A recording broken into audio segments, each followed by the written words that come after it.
Lecture de la compilation post-mortem des écrits de Ellen G. White intitulée Conseil à l'économe. Chapitre 5. La présence du Christ inspire la bienfaisance. Lorsque l'amour parfait de Dieu résidera dans le cœur, des choses merveilleuses s'accompliront. Le Christ sera dans le cœur du croyant comme une eau jaillissante pour la vie éternelle. Mais ceux qui manifestent de l'indifférence envers ceux qui souffrent seront tout aussi indifférents envers Jésus-Christ dans la personne de ses enfants malheureux. Rien ne sape plus vite les forces spirituelles de l'âme que de se complaire dans l'égoïsme et l'amour de soi. Ceux qui ne songent qu'à leurs aises et négligent de prendre soin de l'âme et du corps de ceux pour lesquels le Christ a donné sa vie, ne mangent pas le pain de vie, ni ne boivent les eaux de la source du salut.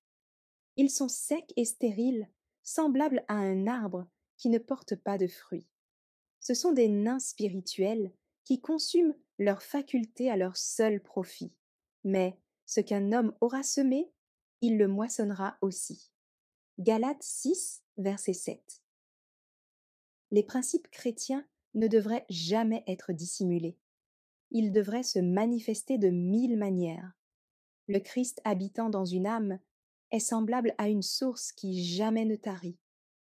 The Review and Herald, 15 janvier 1895.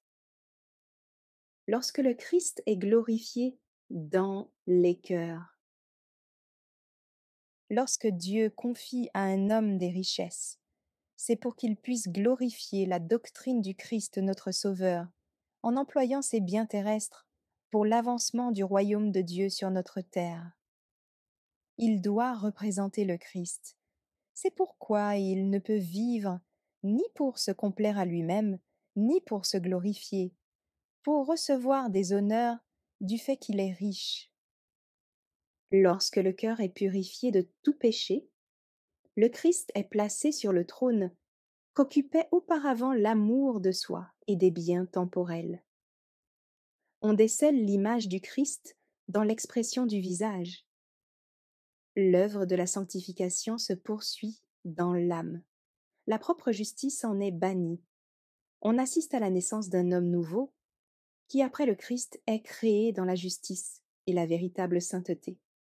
The Review and Herald, 11 septembre 1900. Cupidité et avarice vaincues. Le riche devrait consacrer à Dieu tout ce qu'il possède, et celui qui est sanctifié par la vérité dans son corps, son âme et son esprit devrait aussi vouer à Dieu ses propriétés et devenir un instrument par lequel d'autres âmes peuvent être atteintes.